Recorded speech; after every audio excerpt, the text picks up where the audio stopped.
Okay, what's up everyone? Welcome back to another video, and today I'll be addressing a really important issue, and that is 10 pieces of advice that people give in the gym that is going to hinder your progress rather than help you to improve yourself. So without further ado, let's start with the first tip.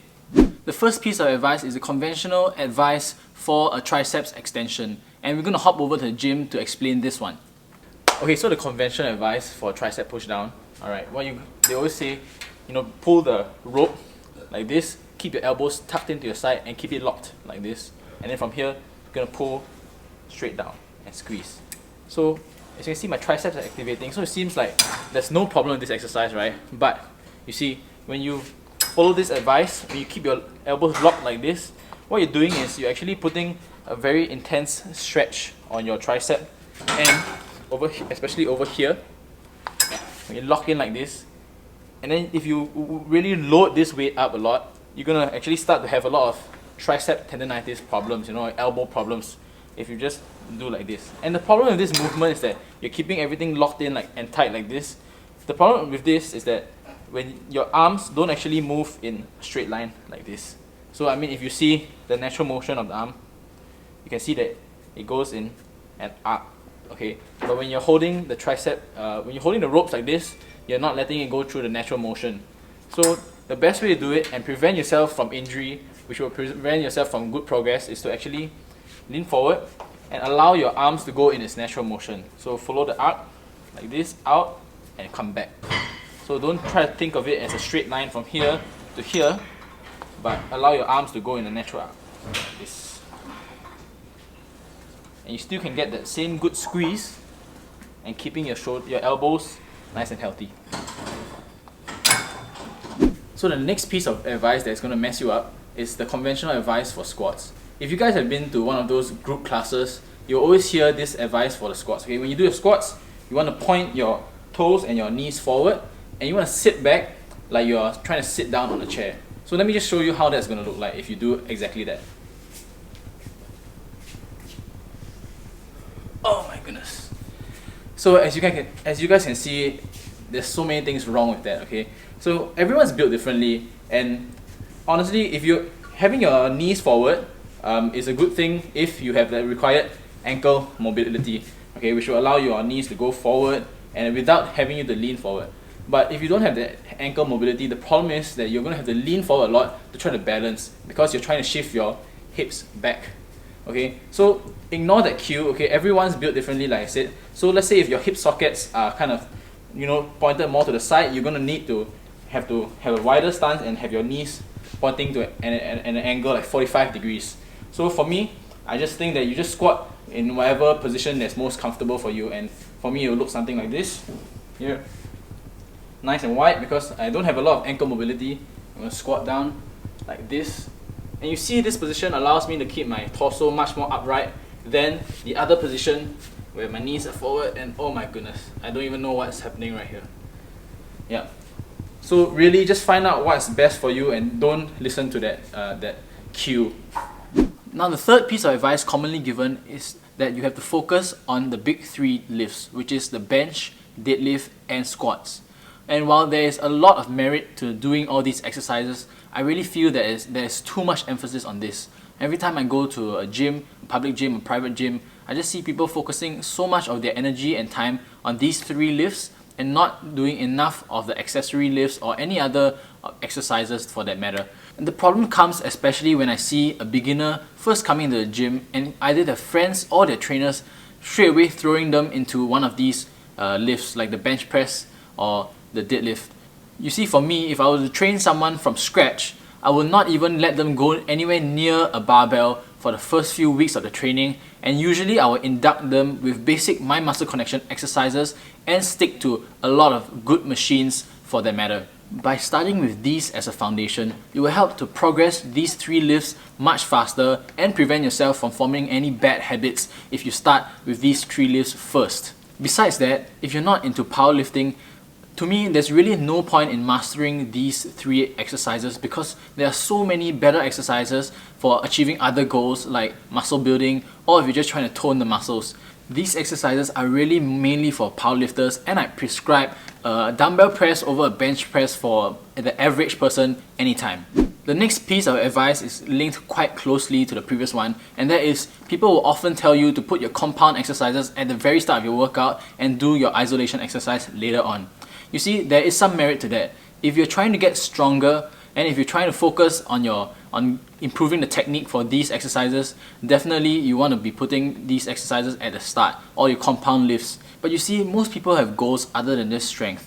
For me, it's muscle building. For another person, it could be weight loss. For another person, it could be just toning. So you really have to cater the workout to your needs, alright? For example, if you want to bring up lagging body parts, or if you're trying to improve your mind-muscle connection to certain body parts, like for example your biceps, then you want to do your bicep exercise at the start of the workout before going on to your heavy back compound exercises. This will help you to have more focus, more energy to really hone in onto that bicep as you're doing the exercises. Another example is that if you want to do some sort of pre-exhausting training where you pre-exhaust the muscle before you head into the compound exercise. So as you can see, there are really other ways to design your workout, and you don't have to just stick to that one way of putting your compound exercises first.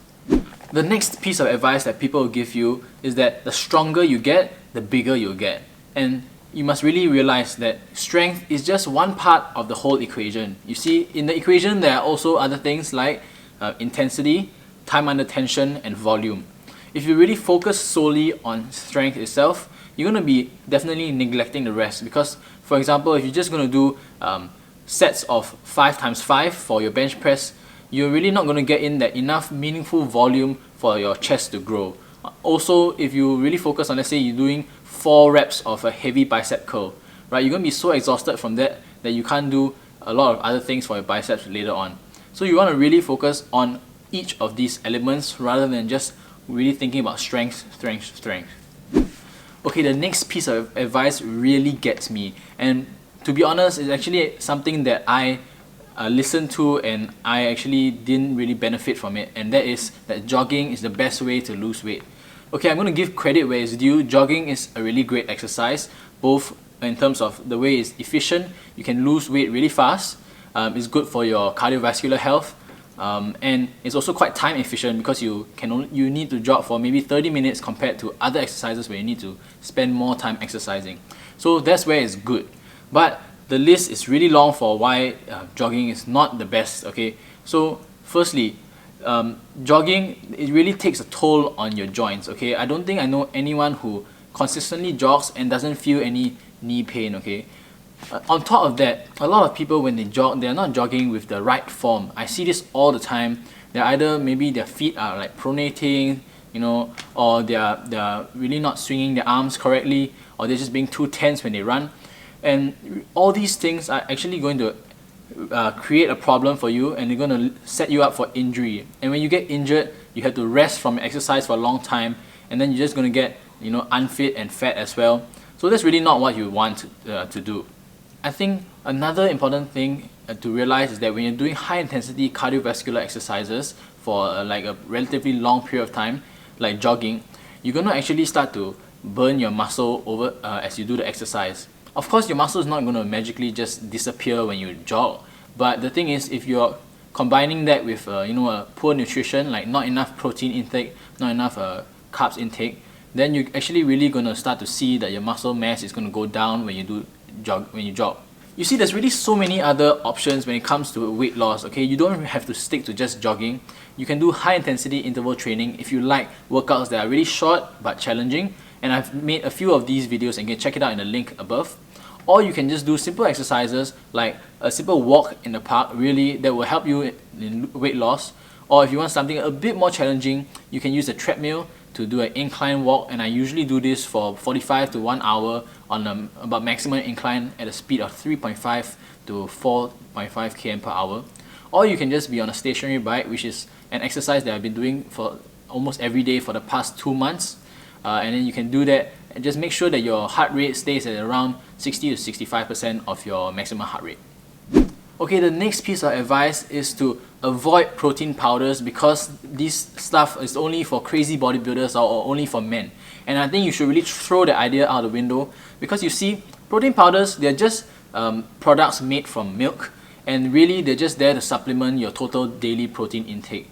Of course, you're not supposed to use protein powders for most of your protein intake in a day. you should always stick to whole foods. But the thing is, especially for our Asian diets, it's very hard to get a good amount of protein. Alright, so if you want to hit that protein intake, whether you're a guy, whether you're a girl, it doesn't matter. You should be relying on protein powder to help you achieve that target.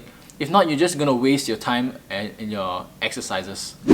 Okay, the next advice that people commonly give is that, like when they know that someone is trying to get abs, then they will recommend some sort of YouTube 20-minute HIIT ab workout, something like that. Okay, and this is going to be a little bit of a rant, but hear me out. Okay, so these workouts, okay, the good thing about it, and I must give credit where it's due as usual, is that some of these exercises, I mean, when they're simple, is good for beginners. And for beginners, you don't really need any equipment. You don't have to be in a gym where some people find it intimidating. You can just do it from the comforts of your home. So that's the good thing, and it's also quite time efficient. But you see, the thing is, okay, where do I begin? Firstly, some of these workouts, actually a lot of these workouts are quite badly designed. I'm not saying that all of them are bad, okay, but you really have to be discerning. You want to find workouts that help you to meaningfully contract your abs and not other muscles. A lot of these workouts just really overemphasize, your hip flexors, which is the muscle that you've at the crease of your hip. And if you've tried these exercises and the next day, the place that you feel sore, other than if you even feel your abs sore, right, most of the time you'll feel it right here at the crease, and that's because the workout made you overactivate your hip flexors. And some of these also will, don't even have meaningful ab contractions. For example, like some sort of plank with a tap with your hands. That really doesn't do much for you. Okay, so yeah, the workouts are badly designed, and even if they're well designed, most of the time for beginners, I think that it's really important for you to focus on mind-muscle connection for your abs before you do any of these workouts, because these are done at really quick, high-intensity intervals, and you really don't have much time to go and focus on the quality of each rep. Okay, so unless you have someone coaching you on each of these exercises, you're not going to really reap the full benefit from these exercises. So, in my opinion, what's a better option? I think that if you're in the gym, there's so many better options. Okay, and I've made a video in the past, and you can also press the link above to check it out. And these are just some of the exercises. Okay, you have to treat the abs just like any other muscle group and apply the same muscle building principles, which is intentional contractions of the muscle and progressive overload. Now, the next piece of advice is that people will say that free weights are better than machines. Okay, and I think that's a really strong misconception once again. Okay, you see, free weights are really good. They challenge you because when you have to balance the weight, it really makes your body work a lot harder. But the thing is, when your body is exhausted from just trying to balance the weight, you're really not going to be able to do a lot of meaningful volume and intensity after it is tired. So machines are really good at coming in at that point to help you to continue with the rest of your workout at a meaningful intensity. On top of that, if the machine is well designed, it will help you to contract the muscle in its full range of motion, which will provide a really good stimulus for the muscle growth. So the last piece of conventional advice that has a problem, actually the problem is just following too much of people's advice and following their entire workout. And this is a problem that I myself committed when I just started out bodybuilding. So for me, I followed a lot of these IFBB pros at the start on YouTube, and I tried to recreate their workouts. And if you have seen their workouts, you know that they are really crazy intense and they have a lot of volume and they do a lot of weight. So I tried to recreate these workouts, but the thing is, because I was new and I was also natural, I couldn't push any meaningful weight with that amount of volume and intensity. So I had to use lighter weights. And while I thought that was okay, but I think that looking back, that really caused me to overtrain and really not progress as much as I like to. So you really have to figure out what's best for you, because everyone is built differently. Okay, for exercise choice, you might find that certain exercises are better for you, and some people on YouTube might say this exercise is really good, but you realize that you might not find it as good for yourself. So you really have to figure it out through trial and error.